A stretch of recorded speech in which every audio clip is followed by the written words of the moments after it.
Hello and welcome to Inside View. I am your host, Joel Metzger, and joining me on the show today is Jim Miller, who serves as the Dean of Students for the Gold Rush Charter School in Sonora. Nice to have you on the show. Thank you, Joel. It's nice to be here. Well, I'm very excited. You know, we almost had you on a while back, and you had a little sickness, so it's really good that we could make this work, because I think you have some of the neatest insights from what I've heard about the educational system and which way we should be going versus some of the ways we are going. And I'm excited to delve into some of those issues. Sure. But for those of our viewers who haven't ever had a chance to meet you or hear about you, tell us a little bit about yourself. So start with where you grew up and some of the things you've done throughout your life. I grew up in Belmont on the peninsula below San Francisco. Okay. Jumping ahead, I started teaching in Australia because I was broke and I had a degree and they were hiring untrained teachers. And I thought I could do that long enough to make some money and move on. And it's 48 years later and I'm still teaching. Still teaching? Still teaching. What made you decide to get a degree in teaching, or was it? Well, I didn't have a degree in teaching. Oh, I had a degree in history, and they would hire anybody who had a degree in those days because they needed teachers. Okay. Right? And what I found was I liked it after not liking school myself, right? So I liked it and stuck with it and came back here, got credentials, and then I've been teaching ever since over here. So what was Australia like as a young man? It's a wonderful country, but it's a long time ago, you have to remember. And when you taught in Australia, it was more like our schools were years before that. When a kid was disciplined, he was caned across the palm of his hand with a piece of dowel, right? And I refused to do that, of course. I wouldn't have anything to do with that until finally one of my kids asked me what was wrong with me and why wasn't I doing it like everybody else. And then the old when in Rome entered my mind. So I had to have a kid caned, but then I didn't have to have anybody caned after that. But now I was accepted. And the system worked. Because here what I see a lot of times is that if you can't discipline a kid and they continue to stay out of control, you wind up sending that kid to the next teacher with a reputation. And the next teacher greets that kid at the door saying, I know who you are. And right away the kid knows, okay, you don't like me, right? Whereas in Australia, once you were caned, it was over. And there was no sense in talking about it. And very few kids got caned because this was high school. And by that time, you'd already learned your lesson. Got it. But it was wonderful. It was very, very traditional education. Of course, this is pre-computers as well. So people had to learn to read and write and do math and so forth, right? And since I've been back here, you were asking what kinds of things have changed in education as well. Is, as I'd mentioned to you before the show, along in the 70s came an expression, drill and kill, which meant that we were killing the spirit of children if we drilled them on anything. So consequently, kids don't know anything now. They don't know their times tables, but that's okay. We can give them a computer or we can give them a calculator. We quit teaching geography because that takes up a lot of time. And we don't need to know where countries are. It used to teach, you taught physical geography and then you taught cultural geography. Right. We don't do that anymore. And my problem is that, geez, we got into a war in Iraq, and part of me says somebody didn't know their cultural geography because we unleashed two groups of people that didn't like each other, right? And we should have known that, but we didn't, right? Well, anyway, so the thing is that the school that I'm in now, what we do is we get kids that we test them when they come in, and even though we teach them to the standards the best we can, we remediate them. And we get them to learn their times tables and set them free. And I'll give you one example, which I'd mentioned to you before. A kid who couldn't pass the exit exam because he couldn't do the math part of it, couldn't pass his times, he didn't know his times tables. So I took him out and taught him some of his times tables. He came back in, took the test, and had a grin on his face, as I said, with the grin past his ears. So the next day I said, how come the grin was so big? And he said, because I realized I'm not stupid, right? So my feeling is it's not drill and kill, it's drill and thrill. Because once you know factual information, you can make all sorts of assumptions, you can make new connections. And there was a Stanford researcher that came up with the idea that, gee, memorization is important because it builds pathways and highways in your brain so you can make connections. Last week I read on the internet, a fellow said, we don't need to memorize anymore, we have Google. And my thing is that, and what happens when the electricity goes off? You know, so the problem that I see is that we don't focus on the things that actually give kids the basis to be able to think on a higher level. We're now trying to teach them to think on a higher level without the facts. So you mentioned Google. Google, Wikipedia, the internet in general, it puts more information at our fingertips than we've ever had in the course of human history. Absolutely. And yet you're saying that that doesn't necessarily make us better, smarter people? Well, let me ask you this. How's our educational scores been in the last 30 years? What direction have they gone?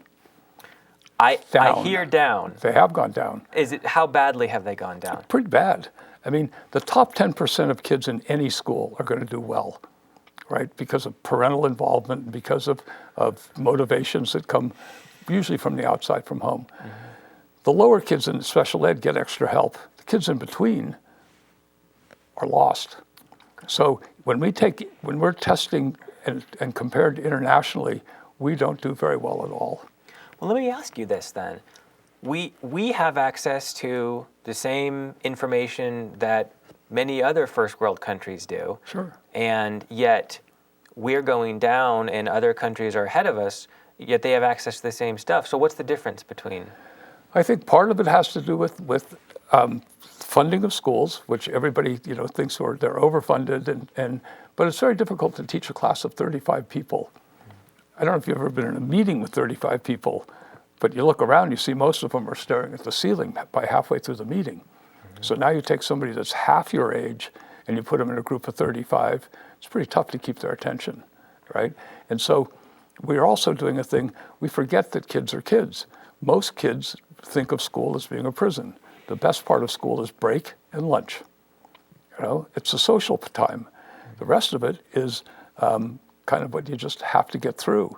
And then you have an awful lot of parents that'll say you just have to go to school because it's a law.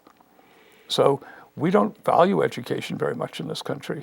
And in fact, a lot of things I see, it's like, remember, you're not old enough, but in the 1950s, a very powerful word was to be called an intellectual. Do you hear it anymore? No.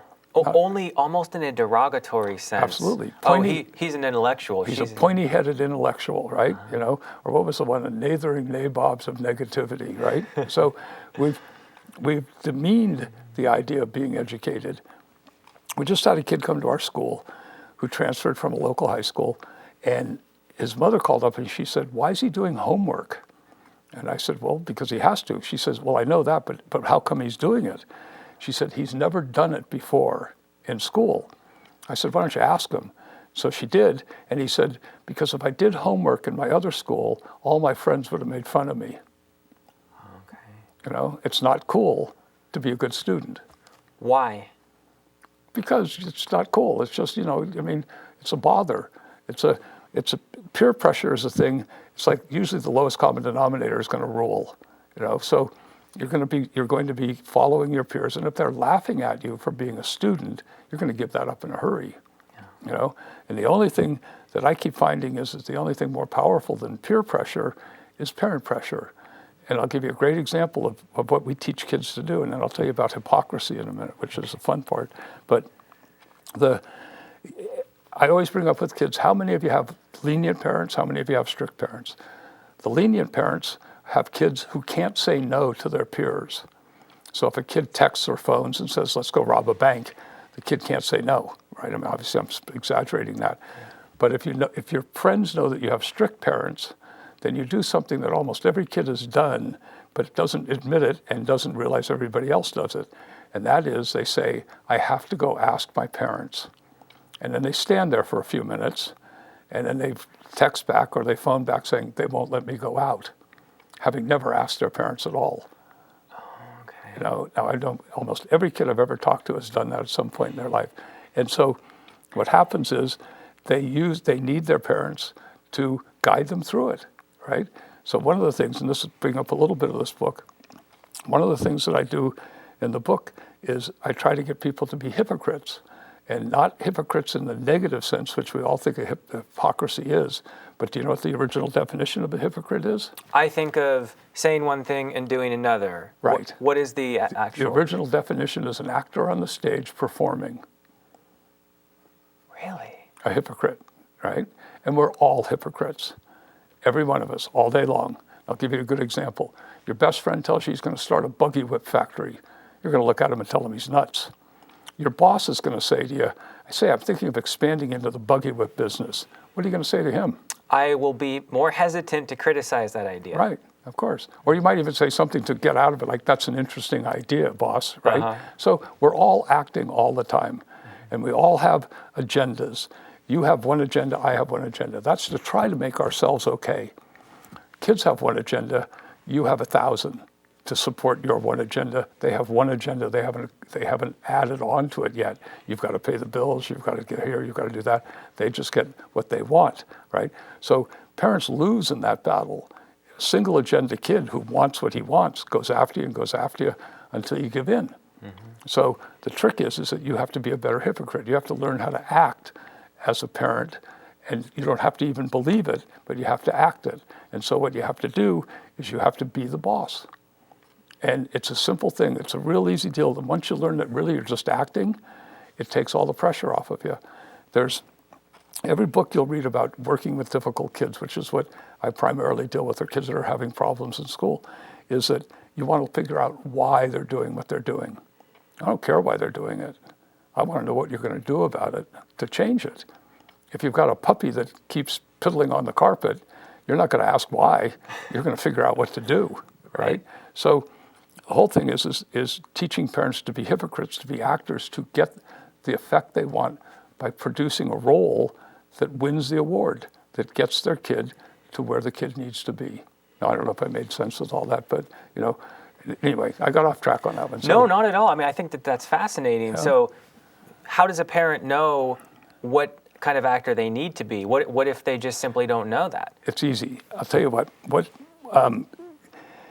if you read most books on retraining yourself, you're going to set up charts, graphs, reward systems, all this stuff. Who's got time for that, right? And then you're going to write a contract with your kid. Yeah, every kid's going to be, sure, I'll sign that, Dad, right? Now can I have the keys to the car, So what I do is I do something really old-fashioned. It has nothing to do with computers. We can now figure out where our kids' grades are at any minute. We can check. But the parents who are having trouble with their kids, that doesn't do them any good, because they say, look, you're getting an F in this class. Well, the kid's going to give you a million excuses why that's not true. Or if you're really tired when you get home, gee, I didn't get that message. It gets deleted, and it's impersonal. So I make the kids bring home a weekly report card, a paper report card. And if it's a good report card, they get the privileges that they deserve for the next week. If it's a bum report card, no privileges for a week, just a week, because the other problem we have as parents is we think long-term for our kids' future. How are you going to be able to make it? Are you going to be okay? And all this stuff. Most kids are thinking about Friday night. That's about as far into the future when you're a teenager as you think, right? So we're at cross purposes all the time. So if you get down on the level where they are, it's like, I really want you to go out on Friday night, bring home a good report card, right? It works. It takes about 3 weeks. And all you have to do is you don't have to change any of your character. The whole thing is, if you're a soft-hearted person, you stay soft-hearted. If you're a gruff person, you stay gruff. But really what it comes down to is you have to remember 3 things. Get the report card on Friday, make your decision about what's going to happen, and then sign it, have the kid take it back to school. And what I'd make the school do, or offer the school, is like, if they don't bring it back to me, then I'd make the kids stay in at lunch for the week, right? So you just control their time, because the only thing kids have is time. And that's really valuable to them. So if you take it away and at the same time cheerlead them, saying that you want them to have their time and you hope they have their time, funny thing happens, they come around. It took a little girl 3 weeks to go from being described as a pain in the neck, should probably be tested for special ed, and by the way, she was clinically depressed and potentially suicidal, right? It took 3 weeks of a weekly report card. The first 2 weeks she was grounded. The third week, she came in and slammed the report on the table in front of her mother and said, "Are you satisfied now?" At the end of that quarter, which was 5 weeks later, she's on the honor roll for the first time in her life. So kids need to know that someone is holding them accountable. Absolutely. Let me ask you this. If your boss wasn't holding you accountable, what kind of a job would you be doing? I'd like to think that I would still do a good job, but I don't think it would be as easy to completely self-motivate Right. If I have someone that I know I'm reporting to and I'm being held accountable, I think that that is much easier for me. And if the person that's holding you accountable is patient, has a little humor, supportive, and so forth and so on, you work even harder. If that person is really gruff and everything and mad at you all the time, it's really hard to stay on track, right? And we're adults, and we have that kind of a reaction. So kids react much more dramatically to all that. So when you use patience and humor on them and stick to your guns, it's just, listen, you know what, the deal is that you didn't earn your pay this week, I'm sorry. You know, that's all you have to remember, is that you didn't do the job, so you don't get your pay. And by the way, all those toys that I'm taking away from you, I bought because I want you to have them. That's what and I want you to be able to enjoy them, but you haven't earned them. You know, and you know what, funny thing is kids appreciate that. They'll even come back and tell you that. It's the funniest thing. And I've had kids that will come back years later and say that, you know, that it's one thing that got them going. You mentioned that in the 1950s, being an intellectual was a compliment and something you would strive to be. So 1950s, we're post-World War II. It's a great era. The economy seems to be doing well. Americans can do anything, right? What happened between that and now? Well, from my perspective, and I'm partly responsible for the downfall, to tell you the truth, right? I told you about how they taught in Australia. Well, when I came back here, the change had already started to happen where we gave up the idea that children should be seen and not heard, that children should do as they're told, and it was an adult's approach to education. And we started to believe kids and wanted to treat kids nicely. We wanted to have a child-oriented education. And if you've ever watched a kid, if you try to please a kid, you can't. The moment you please them in one area, you need to please them in another one, and another one, and another one. And that starts really at an early age even, almost as a baby, right? So what happened was we decided that we could have kids be excited about learning without any kind of stress, without any kind of duress. And so you're too young to remember a concept that was around in the 70s, late 60s, called free schools. You ever heard of a free school? These are wonderful. A fellow in England wrote a book called Summerhill, and he had a school where kids came and they studied what they wanted to study. Great idea, right? The idea translated over here, but we forgot to read the introduction to the book. The introduction to the book said, the man sat down with them and said, figure out what you want to learn. Now you can go ahead and learn it. We just got kids, we started free schools and we said, what do you want to learn? Right? And the kids go, I don't know. So I helped some people from Stanford start one in Palo Alto, and a couple of neighbor kids were in it. And I ran into the kids one day early, and they weren't at school. And I said, why aren't you at school? And they said, because we don't do anything. We go there, and they say, what do you want to learn today? And we say, well, I don't know. We don't know. So we sit around and talk for a while. We watch TV, and we come home. So we just stay home now and talk and watch TV. I said, but you're supposed to be excited about learning what you want to learn. This kid deflated me and changed my life forever. He said, you're the adults. You're supposed to know what we need to know. Okay. That was the end of free schools, all right? But they were around for a while. And so then it became the other thing that, to my way of thinking, and I've been a special ed teacher forever, even before there was special ed credentials, even before there was a designation of special ed. And when special ed came in, it came in because kids were being put into retarded classes who were behavior problems. And people said, you can't do that. So we started to build a special ed program that meant that you had to work on people's individual education plans, which then became a source of power for parents over schools.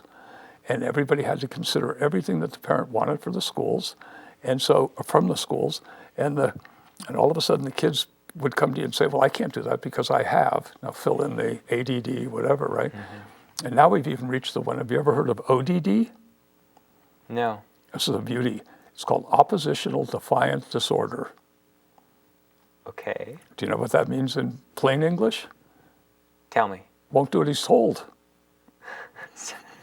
So being a disobedient child is now a disorder that can be used as an excuse? It can be designated as ODD. Right? What would the Australians do to the ODD? Well, unfortunately, the Australians adapted our system not too long ago. Oh, they did? Yeah. Okay. And for a long time, the only country that had ADD was us. we were the only country in the world that had kids labeled as ADD. Now it's spread around the world because it's a convenient way for everybody to deal with kids that are difficult to deal with.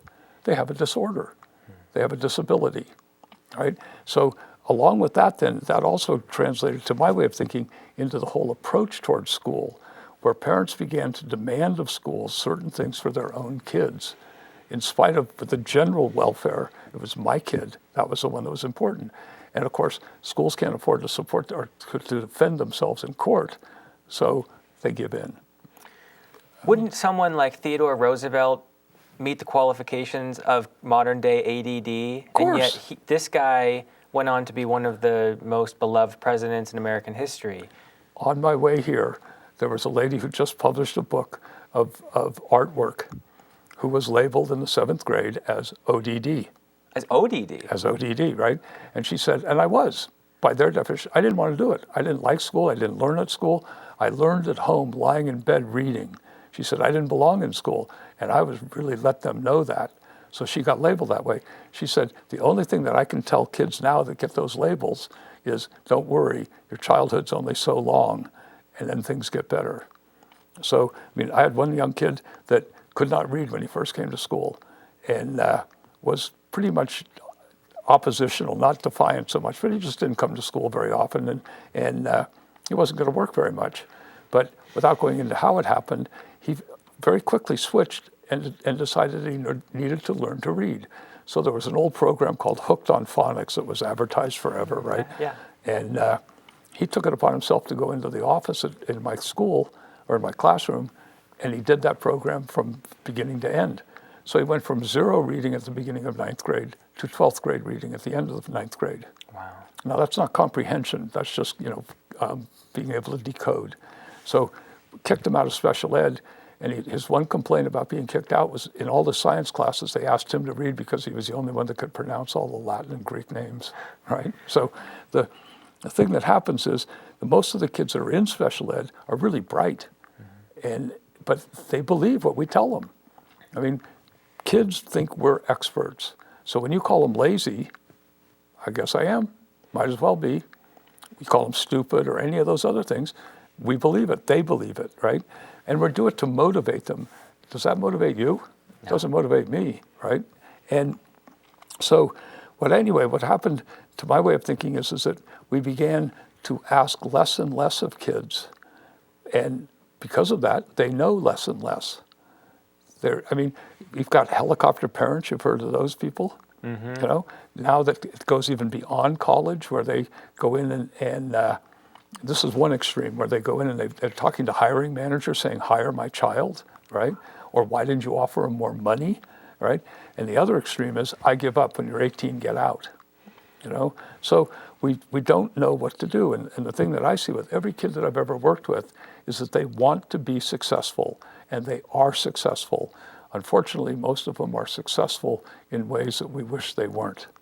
What is the right approach to deal with people who have been labeled ADD, ODD, special ed versus the current approach? How would you do it in the ideal system? Here's what I do at the beginning of every year, what I did do when I was teaching a full class. Kids would come in and I'd say, how many of you like being in special ed? None of them. How many of you have been teased for being in special ed? All of them. How many of you would like to get out of special ed? All of them. How many of you are willing to work really hard to get out of special ed? All of them. I say, now you're giving me your word that you really will work hard to get out. They go, yeah. I say, okay, let's go to work. They go, oh, you mean today? I said, yeah, you just gave me your word, right? So then it's a matter of saying, you have nothing wrong with you. What the problem is that you're behind. And when you talk to a kid who's working on a 4th grade level, you usually find something happened to him at that age that got him off the track or got him off the train, and he couldn't get back on track. He couldn't get back together, so he was behind. So what you do is you say, I don't buy into labels. What I buy into is you're behind, we have to catch up. So for a long time, it's another thing we gave up teaching was phonics. The one thing that was created to be able to codify our speech patterns, we didn't teach it. We had this wonderful thing called whole language. I don't know if you've ever heard of that one, but they were going to learn just kind of organically. Well, that program came from New Zealand. And again, we didn't read the introduction, which most of the kids in New Zealand, and I've lived there, I saw it, before they're even in preschool, they have a lot of attention from parents and so forth that get them ready for preschool. So by the time they get into preschool, they have a lot of phonics. But we miss that part. So we skip phonics, and so you have a lot of kids who can't read, right? We had new math, another one. We keep trying to come up with these things that are going to revolutionize education and make kids learn. You ever heard of new math? You might even be old enough that you may have had to do it. But new math was the thing that it was going to be a way to teach math in which you were going to understand the function of math. And so it was this very complicated stuff that was going to show you why 2 + 2 was 4, right? I had to take a class in it as a teacher when they came in on board, and it was a terrible class. I hated it, right? Because it was like, well, 2 + 2 is 4, right? Oh no, you have to say, 2 plus or minus. I can't even remember the formulas that they had, but we reached a point in the class where none of these teachers could figure out this one problem. And finally, the poor teacher was so frustrated that was teaching the class, she said, well, just memorize it. And somebody from the back of the room called out, you mean like old math? Okay. Right? What are your thoughts on Common Core? Is that the right direction or wrong direction? I'll tell you what my problem is a fellow I know just went to a training for math Common Core. And when I talked to him, he came back and he said, the whole thing now is to teach kids how to write and explain themselves and how they come to the conclusions that they do, higher order thinking skills. And in math program, that's the focus. You don't even have to get the problem right. You just have to explain how you got it. And his question is, well, when do we teach math? And I talked to the head of a math department here who said, what about the kids that aren't ready for that? And the answer from the people who were doing the presentation was, oh, well, everybody will be ready for that. So we're neglecting the fact that a lot of kids are really behind. They just don't have the basic skills, but we think we can jump up on it. And the problem that I have with all of those things is that they're all created by people who did well in school, who love school, and who are driven to believe that everybody is going to benefit the way that they did from school. And the majority of kids in school don't even want to be there. So that's just not a reality to approach education in that I don't way. think so at this point. I mean, I'm sure there's some really good things, and they're teaching it. If you start out teaching it at the first grade, I'm sure that there's a lot of workable things in it. I don't know a lot about it, but I just know that when kids can't read, write, and do math, there's a problem that we're neglecting. We're going to higher order thinking skills, and it's kind of like, didn't we miss a stop along this train right or somewhere, right? So, but I wouldn't criticize Common Core because I don't know that much about it, right? But I know that, if you know how to read, you know how to write. We also gave up cursive writing. I'm sure you've read that recently. You know why? It takes time. Jim, right? We are completely out of time. But I'm sorry. No, okay, not at all. This is just fascinating stuff. Yeah. I hope that we can delve further into these issues maybe down the road, but I really appreciate you coming on. Listen, Joel, thank you for having me. My pleasure. All right. And thank you for joining us on Inside View. I'm your host, Joel Metzger, and I hope you join me next time.